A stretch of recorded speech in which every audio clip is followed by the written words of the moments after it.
Here with head coach Drew McMinn and Robert Morris coming home for its home opener against Georgetown at 1 p.m. this Saturday, and coming home a happy bunch, I would imagine, after what had to be a very cleansing and liberating victory at Bellarmine, which always plays you tough. Yeah, we were excited about the way that we performed, and we went in with a game plan of really trying to up the pace from where we were at against Rutgers, and certainly felt the guys did a great job responding to that, and scored a lot of our goals in transition and the early parts of possessions, and want to continually build upon that moving into this week.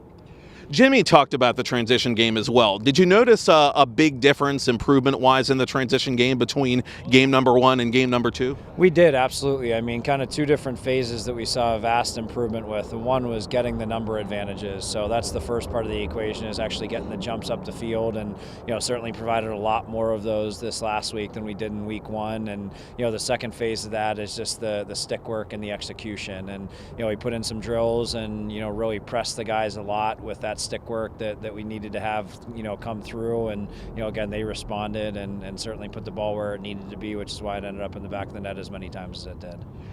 You got your first man-up goal of the season this past Friday in the win at BU.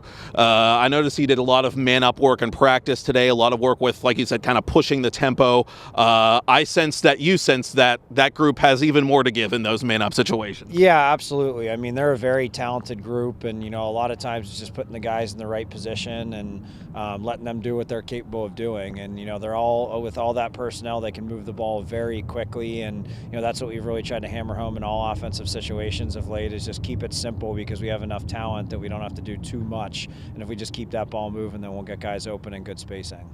Corson Keeley had his first collegiate goal and hat trick in the victory. I know it's only been a couple games, but do you see a little bit of JP in Corson, at least in terms of the scoring touch? Yeah, they certainly definitely have their similarities, but at the same time they're two different players and different personalities as well. But JP certainly, watching him as many years as we had him, and watching Corson now, you can certainly see the the similarities on any given day. But Corson's doing a tremendous job. I mean, like JP did, he came in and had an impact as a freshman, and Corson's picked up, and done exactly what JP did, coming in here and being able to get on the field early for us. Again, you have Georgetown for the home opener this approaching Saturday. A very tough opponent, certainly, and they have a very talented goal scorer, Daniel Bucaro, who has one of the longer ongoing goal streaks, in Division I men's lacrosse. Keys to victory and to slowing that group down on Saturday.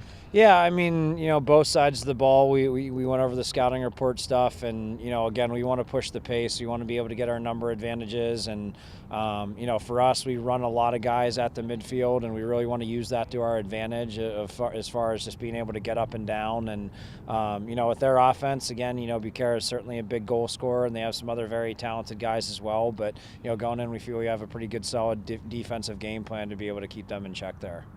Again, it is the Colonials and the Hoyas. Saturday, opening face-off 1 p.m. here at Joe Walton Stadium. As always, men's lacrosse admission free to the general public. Coach McMinn, thank you very much. Good luck on Saturday. Thanks.